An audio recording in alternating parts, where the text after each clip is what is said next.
వార్షికోత్సవం సందర్భంగా Meenakshi test tube baby centre Guntur నందు ఐవీఎఫ్ ట్రీట్మెంట్ పై 40 to 50% రాయితీ. నమస్తే, నా పేరు doctor Solomon Raj, advocate, Supreme Court of India. Welcome to Suman television. Raja Raghuvanshi murder case మనందరికీ తెలిసిందే. రాజా రఘువంశీ హనీమూన్ కని చెప్పి వాళ్ళ భార్య సోనం షిల్లాంగ్ తీసుకెళ్లి ఒక హిల్లాక్ పై నుంచి తన బాయ్ ఫ్రెండ్ తో కలిసి తన భర్తను చంపేసిన తర్వాత పోలీసు ఆవిడని అరెస్ట్ చేసిన తర్వాత 11 నెలలే 11 months ఆవిడ she was sent to remand in the judicial custody. 11 months తర్వాత షిల్లాంగ్ స్పెషల్ సెషన్స్ కోర్ట్ ఆవిడకి బెయిల్ ఇవ్వడం జరిగింది. ఒక భర్తని మర్డర్ చేసి అంత సునాయాసంగా బెయిల్ తీసుకొని బయటకు రావచ్చు. ఇండియన్ జ్యుడిషియరీ అంత వీక్, అన్ని ప్రూఫ్స్ ఉండి కూడా 11 నెలలకే భర్తని మర్డర్ చేసి జైలు నుంచి వాకౌట్ చేయటం, ఇస్ ఇట్ అ జోక్ అనేది ఒక క్వశ్చన్. ఒకవేళ షిల్లాంగ్ కోర్ట్ ఈవిడికి బెయిల్ ఇస్తే ఏ గ్రౌండ్స్ పైన ఇచ్చింది, బెయిల్ ఎందుకు ఇవ్వాల్సి వచ్చింది? భర్తని మర్డర్ చేసిందని చెప్పి ప్రాసిక్యూషన్ వారు ఎన్నో evidences పెట్టినప్పటికీ why was the Sessions Court of Shillong not convinced, and why the prosecution failed to prove, and why did the Shillong court release her on bail, and what were the grounds? ఇక్కడ మనం చూసుకున్నట్టయితే Indian penal code కానీ, లేదంటే criminal procedure code కానీ, Indian evidence act కానీ, ఇవన్నీ కూడా these are actually codified laws. వీటన్నిటి కూడా there are lot of legalities and technicalities. ఆ లీగాలిటీస్ అండ్ టెక్నికాలిటీస్ సైట్ చేస్తూనే దాంట్లో ఉన్న లాక్యునస్ నే డిఫెన్స్ కౌన్సిల్ వారు పాయింట్అవుట్ చేసి ఈ సోనం అనే ఈ హనీమూన్ మర్డర్ ప్రైమ్ అక్యూజ్డ్ కి బెయిల్ తీసుకున్నారండి. ఆ టెక్నికల్ లీగాలిటీస్ ఏంటి అని మనం చూసుకుంటే, సోనం తరఫున న్యాయవాదులు ఈ డిఫెన్స్ కౌన్సిల్ వీళ్ళు ఏం ప్రొడ్యూస్ చేశారు కోర్టు ముందంటే, ఒక 3 కీలకమైన ఇంపార్టెంట్ టెక్నికాలిటీస్ లో లాక్యునస్ ఉన్నాయని చెప్పి షిల్లాంగ్ కోర్ట్ ముందు పెట్టారు. Shillong sessions court got convinced and granted the bail. ఈ 3 ఏంటి అంటే, ఒకటి, failure to communicate the grounds of arrest. Sonam ఈ ప్రైమ్ అక్యూజ్ ని అరెస్ట్ చేసినప్పుడు, పోలీస్ అరెస్ట్ చేసినప్పుడు there is one mandate under Article 22 అండి. Under Article 22 subclause 1 కింద there is one statutory mandate. అదేంటి అంటే, ఏ వ్యక్తినైనా అరెస్ట్ చేసినప్పుడు ఆ వ్యక్తికి కానీ, లేదంటే ఆ వ్యక్తికి సంబంధించిన వాళ్ళకి కానీ అరెస్ట్ గ్రౌండ్స్ ఏంటి అన్నది వాళ్ళకి ఇంటిమేట్ చేయాలి. అది కూడా it should be intimated in a written form under Article 22 subclause 1 of the Indian Constitution. So they failed in intimating the arrest grounds. అది మొట్టమొదటి రీజన్ అండి. ఇక్కడ ఏంటి అంటే, when they failed, what does it mean? That the effective communication of the grounds of arrest were not intimated either to the accused or anybody related to the accused. అదొక main technical లాక్యూనే. రెండోది వచ్చేసి typographical error or clerical error అని చెప్పి అది కూడా point out చేశారు. ఈ typographical error లేదంటే ఈ క్లరికల్ ఎర్రర్ ఏంటి అంటే, అరెస్ట్ మెమో అన్నది ఇష్యూ చేస్తారు. when an accused, no matter what crime actually he's indulged in, ఒక అక్యూజ్డ్ ని మేల్ కానీ ఫీమేల్ కానీ అరెస్ట్ చేసినప్పుడు అరెస్ట్ మెమో ఇష్యూ చేస్తారు. ఈ arrest memo under section 103 of the CRPC కావాలి. అక్కడ instead of mentioning 103 CR section ఏం మెన్షన్ చేయబడింది అంటే, సెక్షన్ 403 అని మెన్షన్ చేశారు. ఈ సెక్షన్ 403 of the CRPC అనేది ఒక non existent law. This law does not exist at all. So ఒక నాన్ ఎగ్జిస్టెంట్ లాని అక్కడ సైట్ చేశారు. So the citing of section 403 instead of section 103, అది కూడా ఇంకొక లీగల్ లాక్యునే పాయింట్అవుట్ చేశారు. మూడోదిగా ల్యాక్ ఆఫ్ క్లియర్ అలిగేషన్స్. ఇప్పుడు ఈ సోనం అన్న వ్యక్తి ఈ రాజా రఘువంశీని షిల్లాంగ్ కి తీసుకెళ్ళింది ట్రెక్కింగ్ అని చెప్పి, అక్కడ హనీమూన్ అని చెప్పిన తర్వాత ట్రెక్కింగ్ కి తీసుకెళ్ళిన తర్వాత తన బాయ్ ఫ్రెండ్ తో కలిసి the modus operandi of murdering the husband ఇది ప్రాపర్గా క్లియర్గా వీళ్ళు ఫైల్ చేసిన ఛార్జ్ షీట్లో ఛార్జెస్లో కానీ లేదంటే ఎఫ్ఐఆర్లో కానీ ఈ క్లియర్ అలిగేషన్స్ ఎక్కడ కూడా a direct allegation అన్నది police failed to actually cite it in the FIR or even the charge sheet also. So ఇవన్నీ కూడా పాయింట్ అవుట్ చేసి సోనంకి బెయిల్ తీసుకోవడం జరిగిందండి. దాని తర్వాత the Shillong state government has already gone to the High Court of Shillong for cancellation of bail, which was actually granted by the Sessions Court of Shillong. కానీ the High Court has upheld all the technical grounds on which she was actually granted bail by the Shillong Sessions Court. దాని తర్వాత ఈ Shillong government they also actually approached the Supreme Court to stay the release of the accused Sonam, but the Supreme Court denied it and dismissed the petition of the Shillong government. So అందుకనే in a criminal case all these technicalities and legalities is very very important. లేదంటే this is where the lawyers, the defense counsel catch the prosecution, and that is how the defense counsel actually wins. ఒకవైపు ఈ technical లాక్యునెస్ వల్ల కానీ ఈ lack of legalities వల్ల కానీ కేసెస్లో bail పొందుతూ ఉంటాయి. హత్య చేసి కూడా బెయిల్లో బయటకు వచ్చారు, ఇది ఒక కోణం. ఇంకో కోణంలో చూసుకుంటే మనం ఏమీ చేయకుండా, ఒక హత్య చేయలేదు, ఒక రేప్ చేయలేదు, ఒక క్రిమినల్ ఆఫెన్స్ ఏమీ చేయకుండా కూడా there are many people who are languishing in the Indian prisons అండి. ఎందుకు? For example, there are 4 people whom I want to bring it to your notice.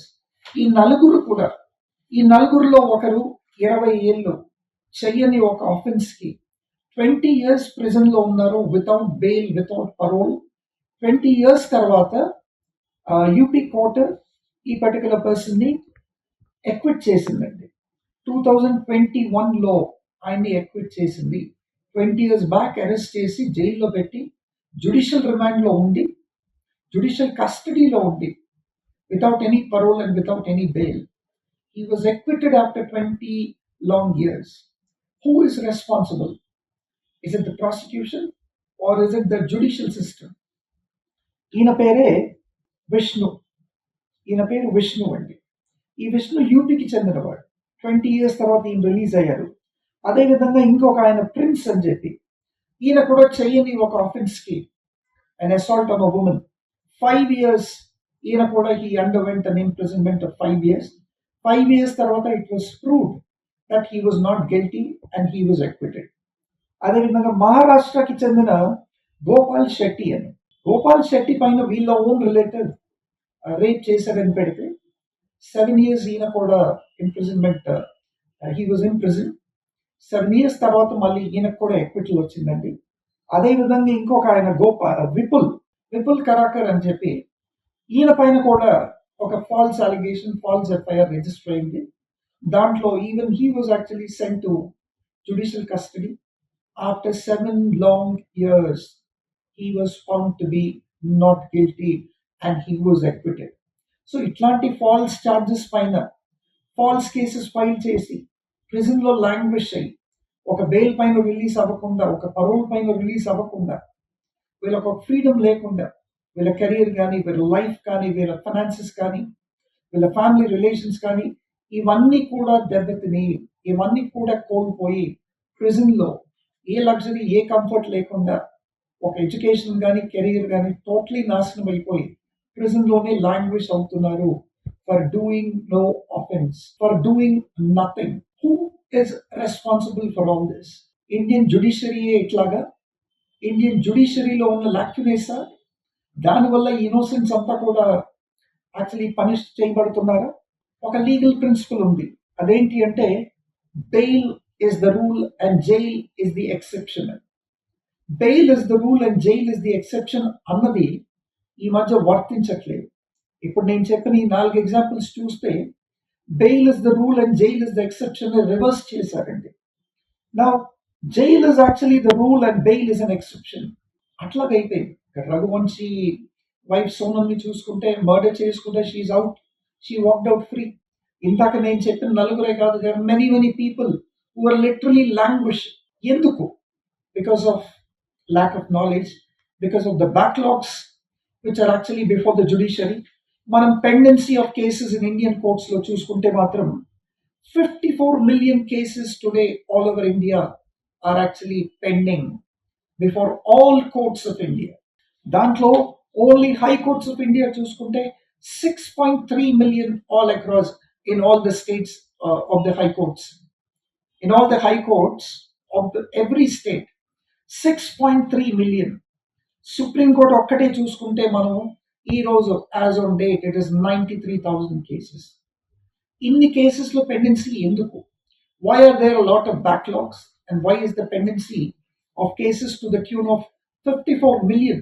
ఎందుకంటే we do not have the judges as per the ratio of population. Every country మనం చూసుకుంటే population రేషియోతో వాళ్ళకి judges కానీ police కానీ appoint చేస్తారు.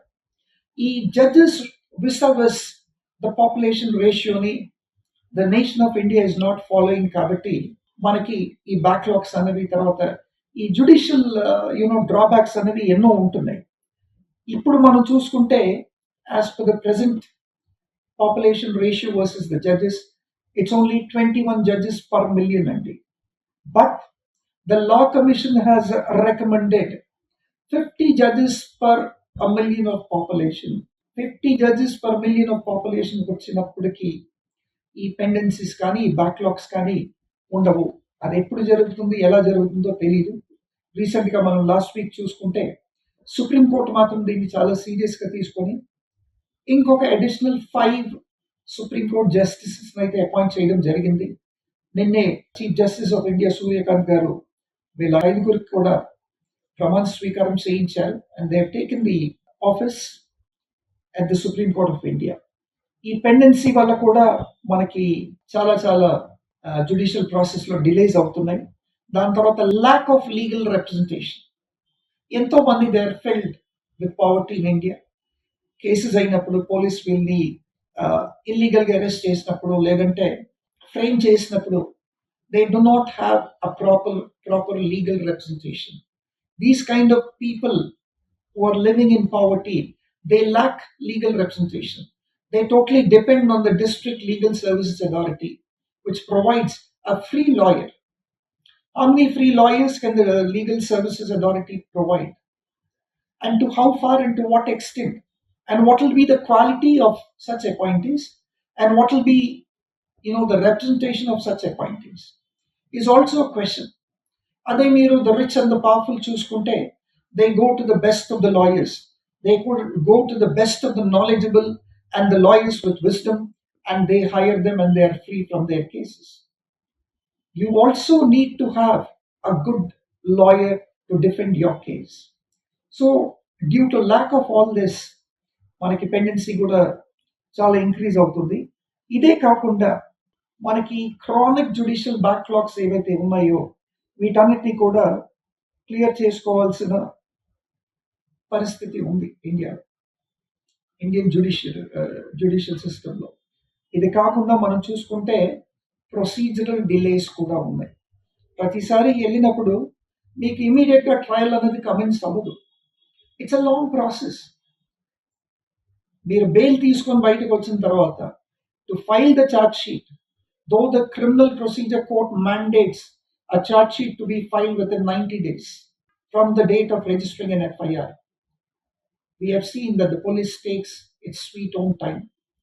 Sometimes 1 year, sometimes 2 years, and I have seen cases that sometimes even till 3 years also, the charge sheet is not filed, due to which there is a lot of procedural delay and the backlog increases in India. So ఇవన్నీ ఉన్నాయి. Innocence ఒకవైపు language అవుతున్నారు, accused ఇంకొక వైపు throwing money, paying money, hiring the best of the lawyers, pointing out the legal lacunae. They are walking free. So who is responsible? Is it the prosecution? Is it the judiciary? Or is it the police? Let us question ourselves. Thank you.